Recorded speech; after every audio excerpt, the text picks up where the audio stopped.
There is a truth about conversation that most men never fully grasp.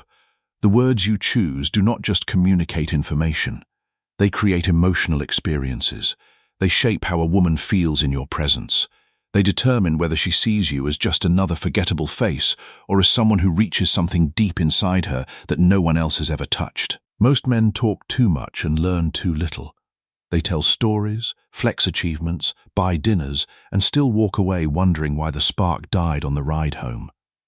Meanwhile, she wanted one thing that he never gave her, a chance to feel seen, teased, and genuinely excited. Questions are the switch. The right question bypasses her logic, hits her nervous system, and makes her imagine you when you are not there. This is not about manipulation or playing games. This is about understanding the deep psychology of attraction and using that understanding to create genuine connection. Tonight, we are going to weaponize curiosity with 10 questions that open her, pace her, and pull her closer without a single try-hard line. You will learn when to drop them, when to stay silent, and how to follow up without breaking the tension. We will keep it clean and respectful, but let us not pretend these questions do not build charge. The promise is this. You will get frameworks, not scripts. You will see how each question reveals desire, tests your frame, and creates intimacy she invests in. You will also learn the mistakes that kill the moment, stacking questions, chasing answers, explaining yourself to death. If you are ready to stop performing and start provoking genuine attraction, stay with me. Use these questions with caution, use them with class, and watch what happens when she begins answering in feelings, not facts. The first question unlocks her hidden self. Every woman has two sides, the one she shows the world and the one she hides, even from herself. The second one is where attraction truly lives. When you reach that layer, she does not just like you, she feels you. And the fastest way to reach it is not through charm or compliments, it is through curiosity. There is one question that opens that hidden door. What is the version of yourself you hide from everyone? Imagine a man. Let us call him Jason. A divorced man in his late 40s who met a woman named Olivia at a local art gallery. They talked for a while, surface-level stuff, travel, work, favorite books. But then Jason looked at her and in a calm tone asked that question. Not playfully, not flirty, just grounded. The air shifted. Olivia's eyes changed. She paused for a few seconds before saying, "That is a heavy one." Then she smiled and added softly, probably the part that doubts she deserves good things. That moment changed everything.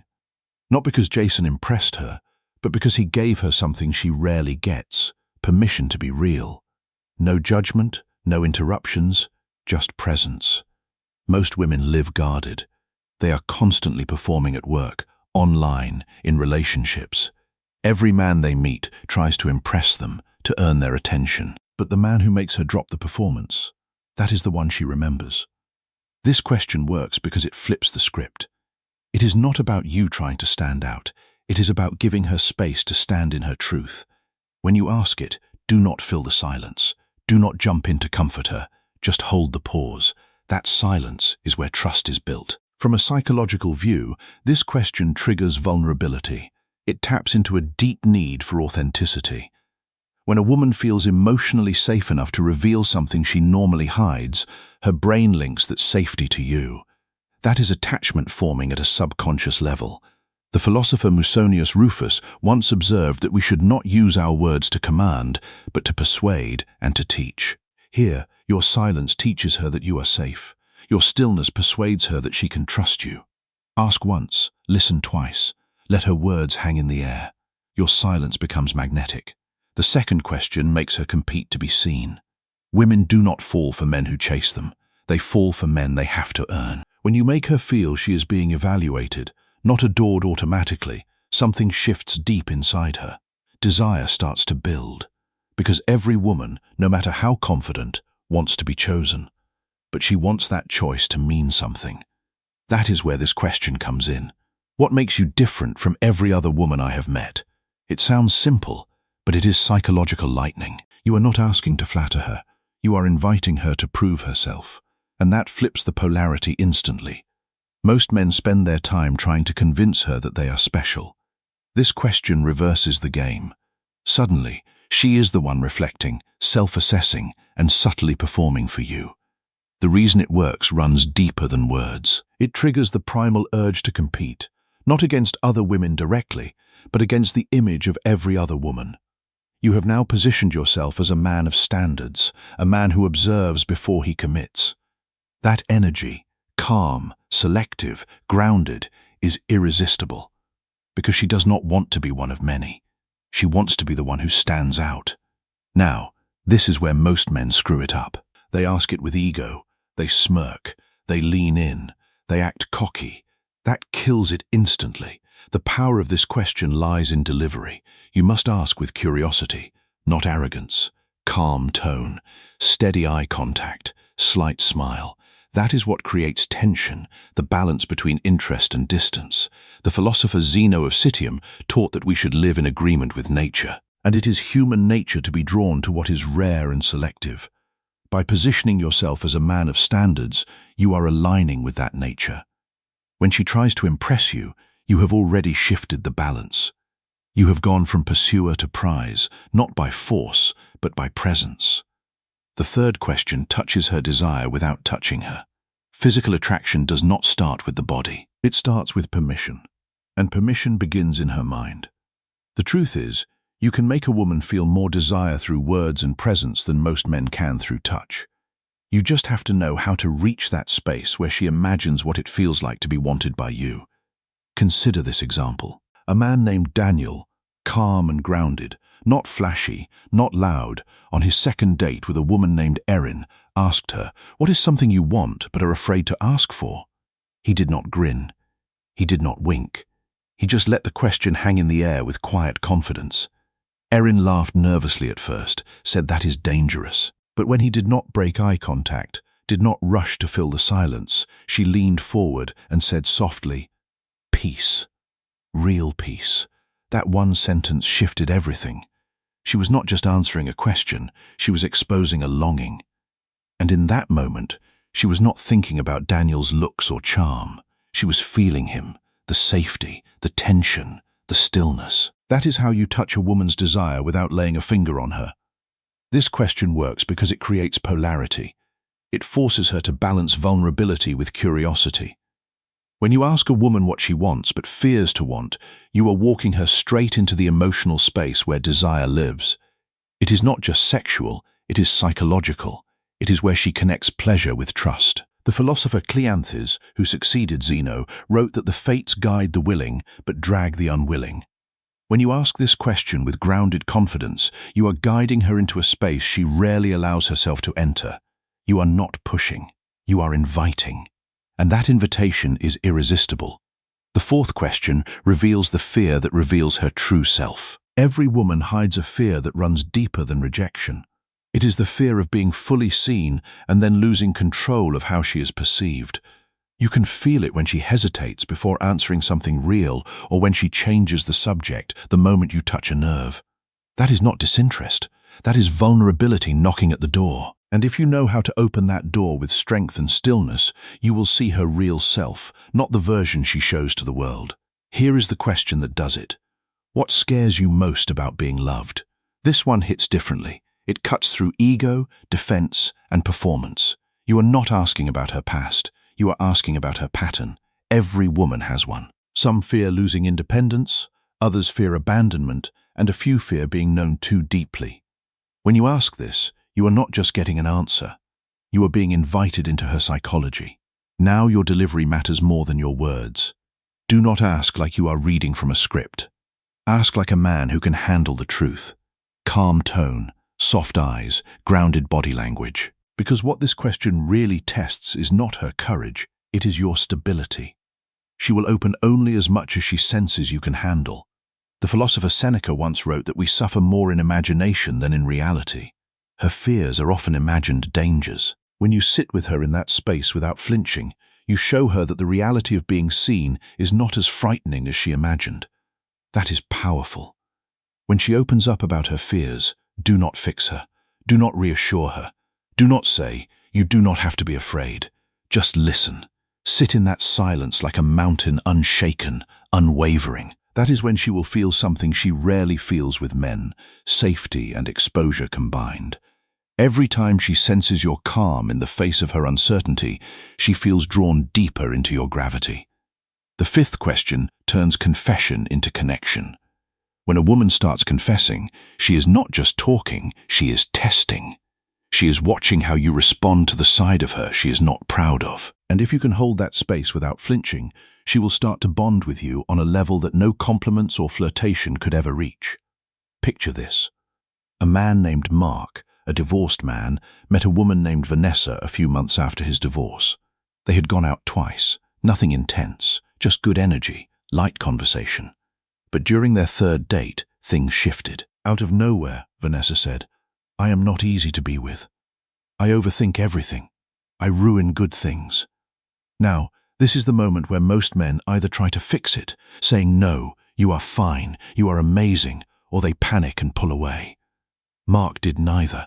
He looked at her calm and said, "Everyone has got their thing. The difference is whether you own it or let it own you." That line changed everything, not because it was clever, but because it was centered.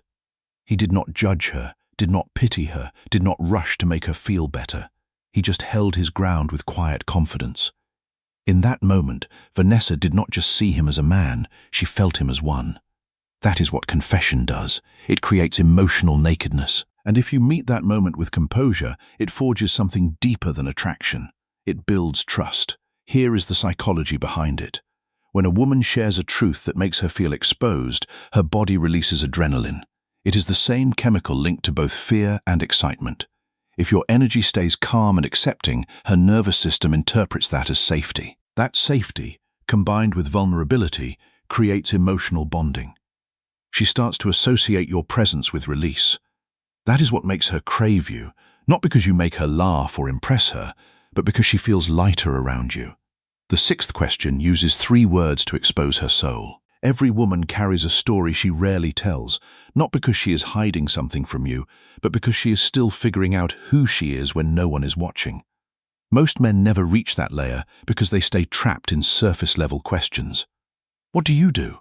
What kind of music do you like? It is small talk, and small talk does not stir emotion. But there is one simple question that does. A question that is so disarming, so intimate, it pulls her into self-reflection. Describe yourself in 3 words. Sounds innocent, right? But the power is not in the question, it is in what happens after. She has to slow down, think. She pauses because she knows those words reveal not who she pretends to be, but who she believes she is. Now, here is the secret. It is not about her answers, it is about what she chooses to show first. If she says things like strong, loyal, independent, she is still in performance mode. She is giving you the resume version. But if she says curious, messy, hopeful, she is showing you the real woman, the one underneath the layers. That is when the conversation turns from mental to emotional. When you ask that question, stay completely calm. No nodding like a salesman. No, "Oh wow, that is great." Just quiet presence. She will start filling the silence on her own, expanding on what she said. That is when the truth comes out, and it is usually not rehearsed. The philosopher Hierocles wrote that we should approach others as we would approach ourselves, with patience and understanding. When you ask this question with patience, you are giving her permission to approach herself with the same understanding. That is a gift, and she will associate that gift with you. The 7th question acts as a mirror that drives her wild. Every woman craves reflection, not in the literal sense, but emotional reflection. She wants to feel who she is when she is around you. The man who can hold that mirror, who can make her see herself differently, is the man she cannot stop thinking about. Consider this. A man named Thomas, quiet and self-assured, the kind of man who does not talk just to fill silence, met a woman named Laura at a wine tasting event. Laura was used to being the one in control, confident, attractive, successful. But what caught her off guard was how Thomas did not rush to impress. He listened. He observed. And when she joked about being too much for most men, he looked her straight in the eye and said, "Or maybe most men just do not know how to handle real energy." That line was not rehearsed. It came from awareness, from him mirroring what she just revealed about herself, but reframing it with strength. In that moment, Laura did not just feel heard, she felt seen. And that is what drives women wild. Not flattery, not performance, reflection. The psychology behind this is simple. When a woman sees herself in your words, her emotions, her energy, her essence, she begins to link her identity to your presence. It is a subconscious bond. You become the mirror through which she experiences herself. The key is to reflect emotion, not language.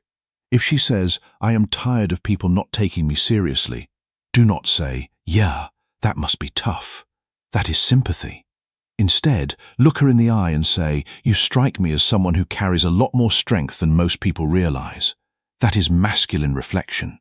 It turns vulnerability into validation, but without flattery. The eighth question awakens the fantasy she is afraid to speak. Every woman has a fantasy, not always sexual, but emotional. A private story she plays in her mind when no one is watching. It might be about passion, dominance, safety, rebellion, or simply being fully seen without having to perform. But she will never tell you that fantasy unless she feels you can handle it. And the man who can create that space, calm, steady, judgment-free, becomes unforgettable. Here is the question that unlocks that door. What kind of connection do you crave but never talk about? It sounds gentle, but it is powerful, because it goes deeper than attraction. It is psychological disarmament. You are not asking about her past or her preferences. You are asking about her hidden desire. That question hits her subconscious directly, pulling up the side of her she usually suppresses. Now, here is where your energy matters more than your words. Do not grin. Do not lean forward. Do not treat it like gossip. Ask with calm curiosity. You are not prying, you are inviting. And when she pauses, looks away, or even laughs nervously, do not chase her answer. Just stay silent. That is when the truth begins to surface. The philosopher Epictetus taught that no man is free who is not master of himself. When you stay composed while she opens up, she feels that mastery. She senses you are not trying to take anything. You are simply holding the space for what is real. And that makes her trust you in ways she does not trust others. Because what she is really afraid of is not her fantasy being discovered, it is being judged for it. Most men make the mistake of reacting too soon.